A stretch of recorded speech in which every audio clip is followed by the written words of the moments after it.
जब तुम्हारी इच्छा ही है कि मैं ही उपदेश करूं तो सुनो। सब शास्त्रों का सार तुम्हें बता रहा हूं कि हर समय नाम जप होना चाहिए। पकड़ते रहो, बहुत सुंदर सुंदर शिक्षाएं महाप्रभु ने दी। सब साधनों का सार है हर समय नाम जप होना चाहिए। पहला, प्रेम की उपलब्धि केवल नाम स्मरण से ही होती है। सेवक जी महाराज कह रहे, प्रेम मूल यह नाम है, प्रेमी रसिक जपत यह नाम, प्रेम मगन निज बन विश्राम। नाम स्मरण सर्वश्रेष्ठ सुख का साधन है। नाम स्मरण प्रेम उपलब्धि करता है। बस समझना यह है कि नाम स्मरण कैसे बन के किया जाए। प्रेम प्राप्ति के लिए सबसे पहले साधु संग करना अत्यंत आवश्यक है। साधन है नाम स्मरण। नाम स्मरण की पूर्ति, नाम स्मरण करना, नाम स्मरण बढ़ाना, नाम स्मरण बचाना, यह साधु संग से होता है। शास्त्रों में ढूंढो तो हर बात का आपको प्रमाण मिलेगा। श्री ध्रुवदास जी कह रहे, भजन न होई संग बिनु, भजन बिना नहीं प्रेम। भजन के बिना प्रेम नहीं होगा, भजन बिना साधु संग के नहीं होगा।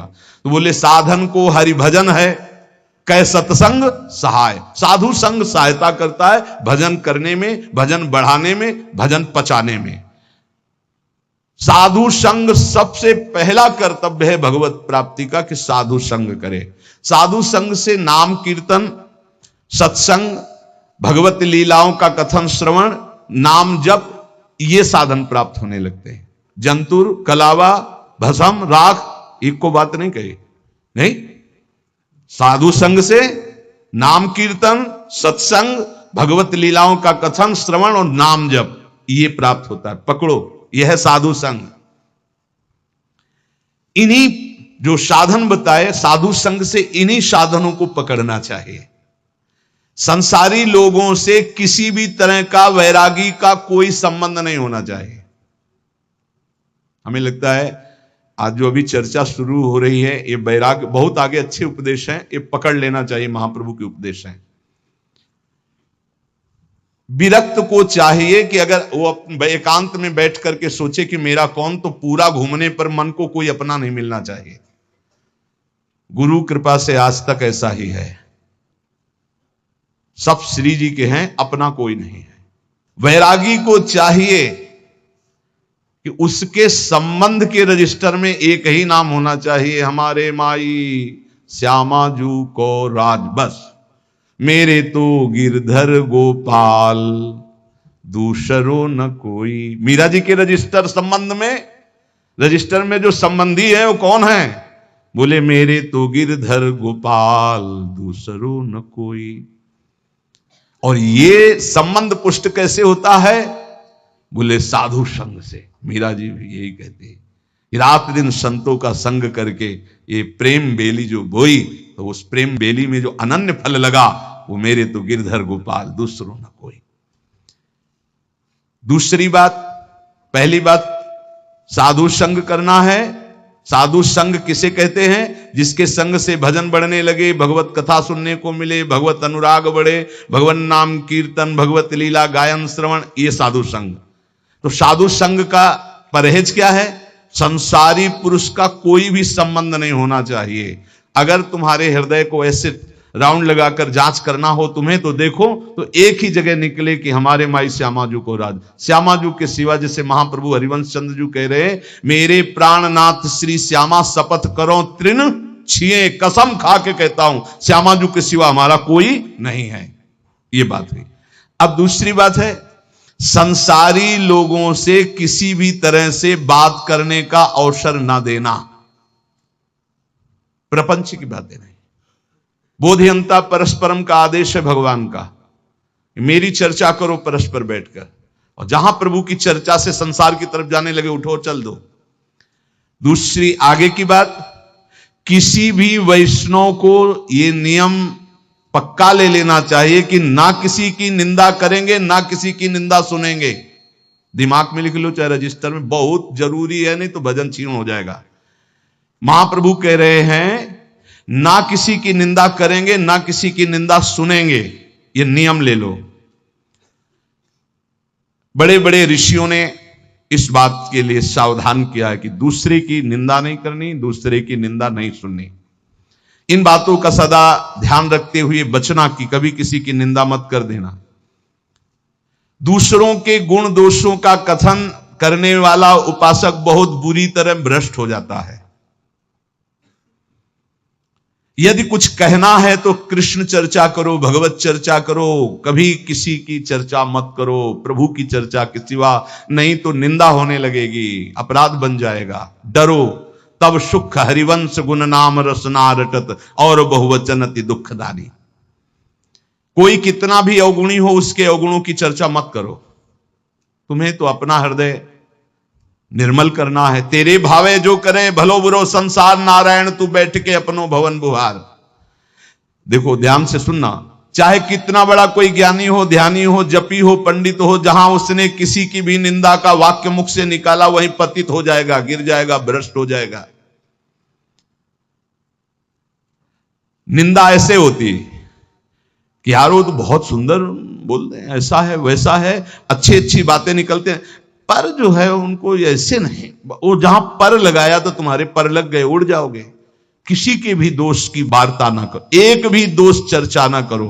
महाप्रभु कह रहे जो दोष चर्चा करोगे तुम्हारे हृदय में दोष प्रवेश करके तुम्हें नष्ट कर देगा। ये अनुभूत बात है, अनुभूत बात, ये अनुभूत। दोषों के परमाणु बड़े सूक्ष्म होते हैं। जब तक तुम दूसरे की निंदा नहीं करोगे, दोष वर्णन नहीं करोगे, मान लो दोष दर्शन हो गया पर वर्णन नहीं किया तो वो नष्ट हो जाएगा, तुम्हें फांस नहीं पाएगा। लेकिन जहां तुमने दूसरों के दोषों का वर्णन किया, निंदा की, तहां तुम निंदनीय बन जाओगे, तुम्हारी निंदा होने लगेगी। ज्यों ज्यों तुम दूसरे की निंदा करोगे त्यों त्यों अच्छे परमाणु नष्ट होते जाएंगे, गंदे परमाणु बढ़ते जाएंगे। हृदय की पवित्रता, सरलता, सच्चिरता और ज्ञानार्जन, भजन, सद्वृत्ति, ये सब नष्ट हो जाएगी और मोह का साम्राज्य हो जाएगा, अज्ञान का। डरो, बहुत खतरनाक खेल है। भक्तन की निंदा अति बुरी, भूल करो जिन कोय, कि सुकृत बहु जन्म के छिन में डारे खोए। इसलिए वैष्णव का परम धर्म है कि वो किसी की कभी भी निंदा ना करे और ना सुने। अदोषदर्शी वैष्णव होता है। सुनो, भगवत भक्त जो महात्मा है, भागवत है, साधु पुरुष है, उन्हीं के बीच में बैठो। ऐसे लोगों के बीच में मत बैठो जो एक दूसरे की निंदा करते हैं। ऐसे लोगों के बीच में मत बैठो जो मान प्रतिष्ठा की चाह रखते हैं, जो भोगों की चाह रखते हैं, जो काम तृष्णा वाले हैं। ऐसे लोगों का संग बिल्कुल मत करो। संगम त्यजेत मिथुन व्रतिनाम मुमुक्षु। विरक्त को चाहिए कि सदैव बचकर रहे ऐसे लोगों से, क्योंकि इनके परमाणु ऐसे होते हैं कि विरक्त की विरक्तता नष्ट हो जाएगी। इस वैराग्य के मार्ग में विषयी पुरुषों से बचना ऐसे बताया गया कि जैसे तुम्हारी गोद में सांप गिर जाए तो क्या करोगे? पहले झटकोगे, बाद में विचार होगा। ऐसे विषयी पुरुषों पर विचार करने की जरूरत, पहले झटको, दूरी हटो। अगर तुम वहां रहे तो सांप का जैसे काम है कि वो काटी लेगा, ऐसे विष चढ़ जाएगा, विषय रूपी विष चढ़ ही जाएगा पक्का। बहुत विचित्र, तो बड़ी विचित्र लीला है।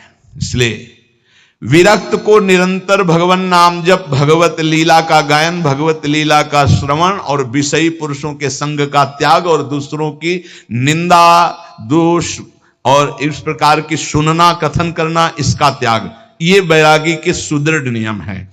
और सुनो, मैं तुम्हें वैष्णव के संक्षेप में मुख्य मुख्य धर्म बताता हूं। पहला,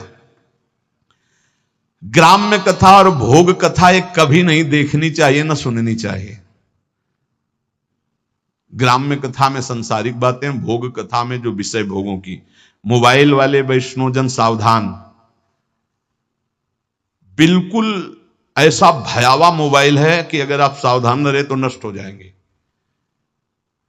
भगवत लीला कथा सुनने के लिए आपने मोबाइल खोला तो जहां लीला कथा आ रही वहीं बगल में भोग कथा और संसार कथा के भी वीडियो है।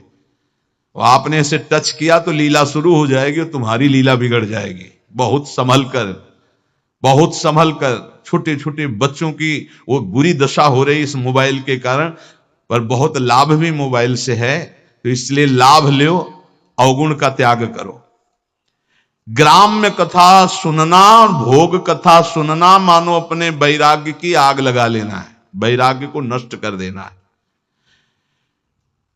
ग्राम्य कथा सुनने और कहने वाला निश्चित विषयी बन जाता है। बचना चाहिए विषयी पुरुषों से। बहुत विचित्र है, बस बस शब्द मान लीजिए, ग्राम्य कथा, भोग कथा, इससे दूर, बहुत दूर। दूसरा, वैष्णव को अच्छे अच्छे स्वादिष्ट पदार्थ नहीं खाने चाहिए। भोजन में जो नीरस पदार्थ हो वही लेने चाहिए, इससे विषय लोलुपता नष्ट हो जाती है। अच्छे अच्छे पदार्थ स्वादिष्ट हटा के और नीरस पदार्थ वैष्णव को लेने चाहिए। ऐसे पदार्थों के खाने से विषय भोग की कामना बढ़ती है, महाप्रभु चैतन्य देव कह रहे हैं। तीसरा, अच्छे चमकीले कीमती स्वच्छ वस्त्र वैरागी को नहीं पहनने चाहिए। संतों से, हमने गुरुजनों से सुना कि कभी दोनों कपड़े नीचे ऊपर के नए नहीं होने चाहिए, एक पुराना एक नया। अगर नीचे का नया है तो ऊपर का पुराना। शब्द देख लो, कह रहे अच्छे कीमती वाले, चमकीले, लप लप एकदम नहीं, और स्वच्छ नहीं, मलिन। मलिन वस्त्र, कम पैसे का वस्त्र, पुराना वस्त्र। अगर फट रहा है तो एक बदल सकते हो, एक पुराना, ऐसी रहनी से रहना चाहिए। अच्छे चमकीले स्वच्छ महंगे ये वस्त्र नहीं होने चाहिए बैरागी के। ये साधक को, बैरागी साधक को नहीं पहनने चाहिए। चौथा, कोई भी तुम्हारा सम्मान करे तो तुम उसे स्वीकार मत करो। दो प्रकार से, एक तो पंचांगों प्रणाम कर रहे हो आप करो, अगर ऐसा नहीं है तो आप तत्काल विचार करो कि ये गुरु और इष्ट के लिए प्रणाम हो रहा है, क्योंकि तिलक गुरु प्रदत्त, वेश गुरु प्रदत्त, जीवन गुरुदेव का, ये गुरुदेव और इष्ट का प्रणाम हो रहा है। स्वयं कभी स्वीकार नहीं करना चाहिए, क्योंकि मान सम्मान स्वीकार करने से अभिमान आता है, और अभिमान से सारे साधन भागवतिक ढक जाते हैं, नष्ट हो जाते हैं। जहां अभिमान आया तो फिर विकार परेशान कर देते हैं। जैसे नारद जी को थोड़ा आ गया कि मैं काम विजयी हूं, तो फिर आगे की चरित्र सुना ही है। पांचवा, अपने को तो सम्मान नहीं लेना, लेकिन दूसरे का सम्मान जरूर करना है। दूसरे को इतना सम्मान दो मानो भगवान हमारे पधारे हैं, ऐसा भाव। यहां तक वर्णन कि यदि आप श्री जी की सेवा कर रहे हो, कोई वैष्णव आ गए तो श्री जी को ऐसे पधरा दो, जैसी स्थिति में हाथ जोड़कर खड़े हो, पहले वैष्णव का सम्मान करो, फिर श्री जी की सेवा करो। जैसे अपने आत्मस्वरूप प्रभु का सम्मान, ऐसे आए हुए घर में संत का, वैष्णव का सम्मान करे। उनके सामने अपने को अत्यंत दैन्य, तुच्छाति तुच्छ समझे, इससे श्री कृष्ण बहुत प्रसन्न होते हैं। छठवां, खाते समय, स्नान करते समय और क्रियाओं के समय नाम छूट जाता है। कुछ ऐसे समय हैं जिनमें भजन में विघ्न पड़ता है, तो उन अवस्थाओं में सावधान रह करके नाम को पकड़े कि छूट ना जाए। जैसे भोजन पा रहे हैं, स्नान कर रहे हैं, कोई क्रिया कर रहे हैं, किसी व्यक्ति से मिल रहे हैं, इनमें भजन छूटता है। सावधान होकर वैष्णव को भजन पकड़ना चाहिए कि खाते पीते, चलते फिरते, मिलते, व्यवहार करते भी नाम जप ना छूटे। नाम जप से बहुत जल्दी श्री कृष्ण प्रेम प्राप्त होता है। सातवां, हर वैष्णव को प्रगट में ठाकुर जी विराजमान करने चाहिए। नाम, राधा नाम विराजमान, छोटा सा राधा नाम, जरा सा इत्र, स्नान कराया, इत्र लगा दिया, भोग लगा दिया, पर सेवा जरूर होनी चाहिए। बिना सेवा के कोई वैष्णव नहीं होना चाहिए। प्राय ऐसा होता है, कोई शालीग्राम जी रखते हैं, कोई गोपाल जी रखते हैं, कोई, पर ठाकुर सेवा प्रत्येक वैष्णव के पास होनी चाहिए। जो परम पवित्र मन वाले हो चुके हैं वो मानसिक सेवा भी कर सकते हैं, प्रगट सेवा और मानसिक सेवा आराध्य देव की। उपासक को चाहिए कि बनावटीपना बिल्कुल तुम्हारी साधना में नहीं होना चाहिए। बनावटीपने का मतलब होता है कि जैसे ऐसे बैठे हैं, सहज में ऐसे बैठे हो, चार लोग दर्शन करने आते, कोई बनावटी नहीं होना चाहिए। वो फटाफट माला लिया, ऐसे गप्पा मार रहे थे, फटाफट माला लिया, कोई भी दम नहीं, कोई भी पाखंड नहीं, कोई भी नाटकबाजी जीवन में ना आवे, नहीं तो बहुत बुरी तरह साधक चौपट होता है। जब तुम नाटक करोगे ना तो माया को आदेश कर देंगे भगवान, कर नाटक इसके साथ, वृंदावन छूट जाएगा, भजन छूट जाएगा। हाँ, इसलिए किसी भी वैष्णव को किसी भी तरह का कोई नाटक नहीं करना चाहिए। नाटक बिल्कुल ठीक नहीं है। जो वैष्णव है वो केवल प्रभु प्राप्ति का लक्ष्य रखता है। महाप्रभु रघुनाथ दास जी को लक्ष्य करके साधन साध्य का उपदेश कर रहे हैं। 8 बजे रात्रि तक खूब नाम कीर्तन होता रहा। फिर जो गौड़ीय भक्त आए हुए थे महाप्रभु उनसे मिले। इतने में शिवानंद जी जो मार्ग में पूछवाया था मजूमदार जी ने, वो जब वहां आए तो रघुनाथ दास जी को देखा तो रघुनाथ दास जी भाग करके महाप्रभु के पास आए थे। सेन महाशय से कहा कि वो तो यहां आए हुए हैं, तो बोले हमें तो रास्ते में पूछवाया था उनके पिता, तो एक बार अगर आदेश हो तो मैं वहां सूचना दे दूं, क्योंकि वो सब बहुत व्याकुल है।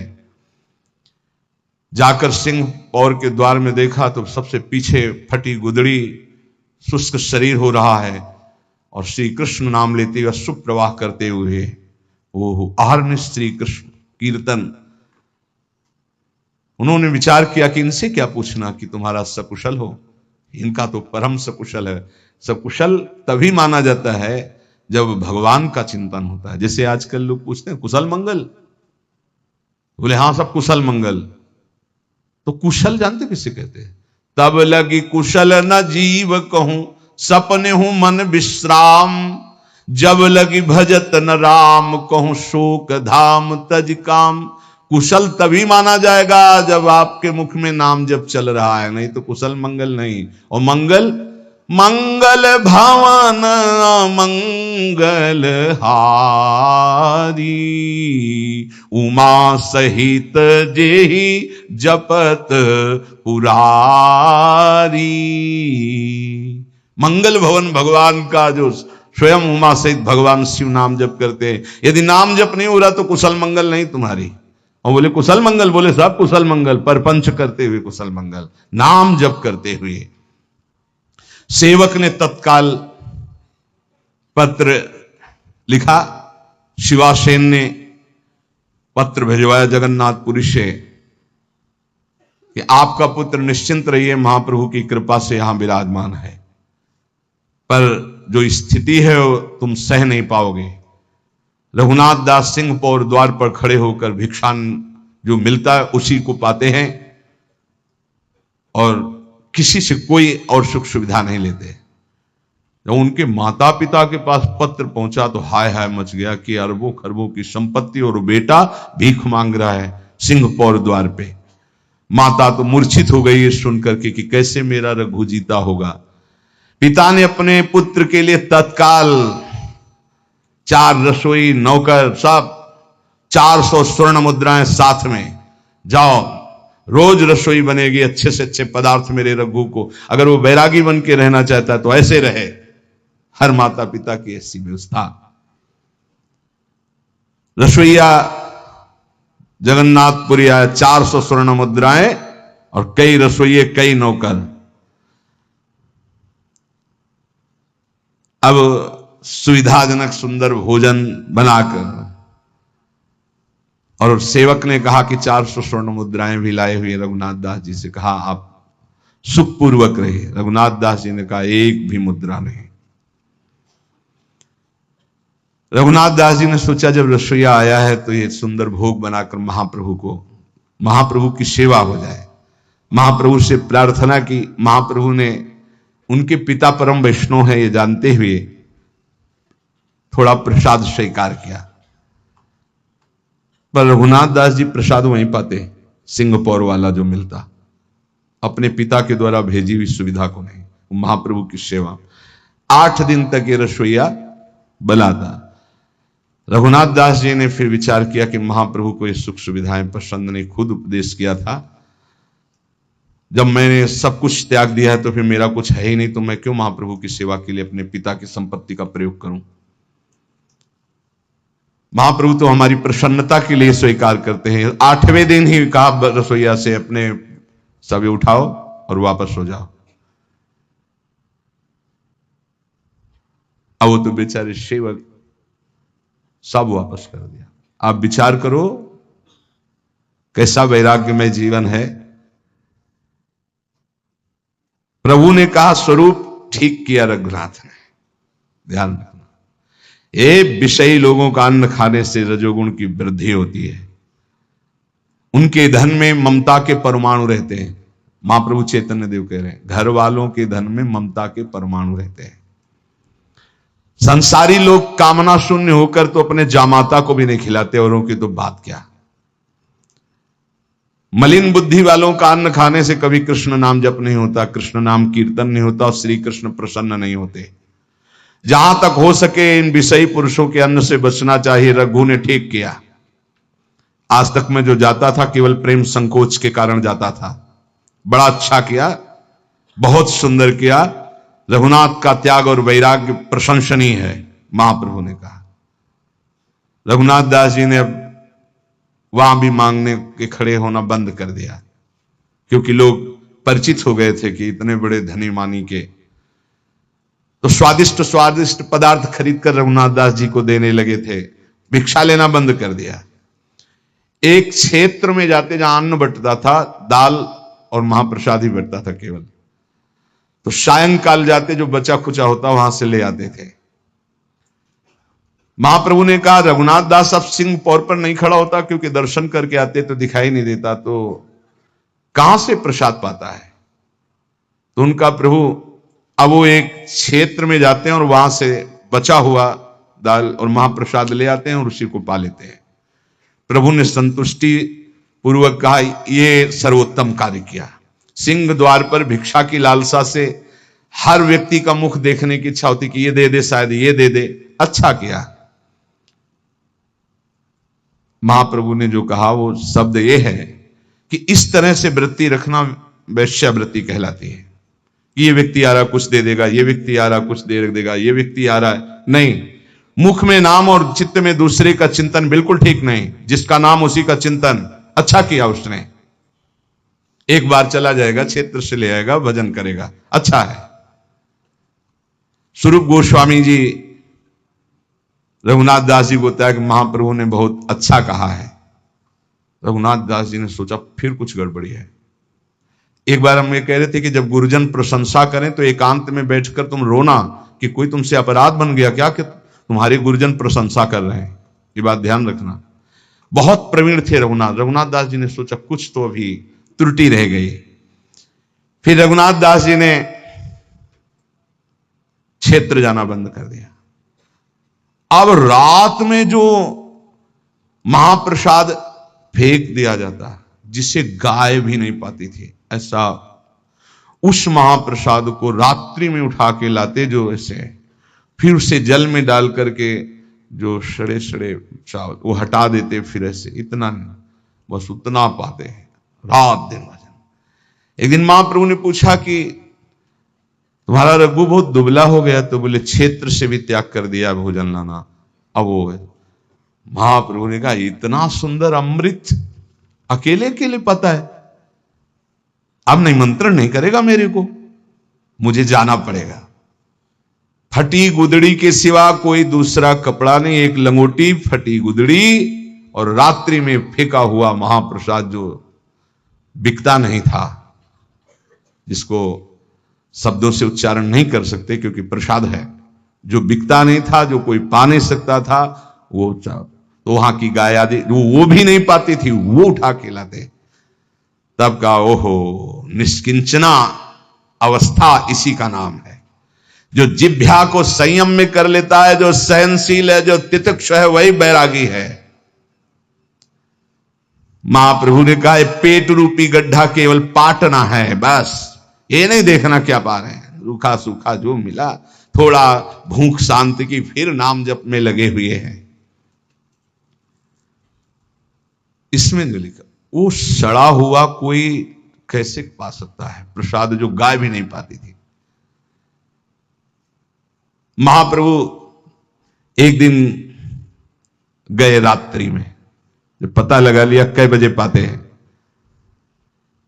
और पीछे से जब वो पा रहे थे तो आंसू बहाते हुए कृष्ण कृष्ण नाम जप करते पीछे से गए। ऐसे रज के पात्र में जो तो ऐसे लिया महाप्रसाद का, इतना स्वादिष्ट अमृत तू अकेले, बोले महाप्रभु आप मत पाना, हमने पहले पा लिया हो, ये आपके पाने के योग्य नहीं। बोले ऐसा अमृत का निषेध करता है, अकेले अकेले कहीं ऐसा अमृत पाया जाता है।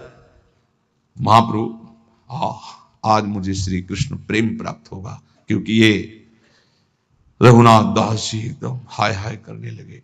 प्रभु रघुनाथ, हमें शिकायत रहेगी कि तुमने ऐसे अमृत का निमंत्रण नहीं किया और हमको जबरदस्ती आके पाला पड़ा। चरणों में गिर गए, कहा प्रभु ये आपके योग्य नहीं था, आपने ऐसा क्यों किया, आपने मुझे महापापी बना दिया, क्योंकि आपने उपा रहे थे रघुनाथ दास जी। प्रभु पाते हुए उल्लसित होकर के कहा, रघुनाथ आज तुम पतित पावन हो गए, दूसरों को पावन करने वाले बन गए, और हृदय से लगा लिया। इतने में आवाज सुनकर सब परिकर आ गया, सबने देखा महाप्रभु चैतन्य देव ने कहा सच्ची बताऊं रघुनाथ, आज तक इतने पदार्थ खाए वो स्वाद नहीं आया जो आज मुझे आया। जैसे सुदामा के तंदुल में श्री कृष्ण, सबरी के बेर में भगवान श्री राम, और विदुरानी के केले के छिलके द्वारिकाधीश, ऐसे रघुनाथ दास जी के उस चावल को महाप्रभु पा करके कहते महाप्रसाद, आज तक इतने व्यंजन पाए वो स्वाद नहीं आया जो आज मुझे स्वाद आया। आज मैं श्री कृष्ण प्रेम को प्राप्त हो रहा हूं।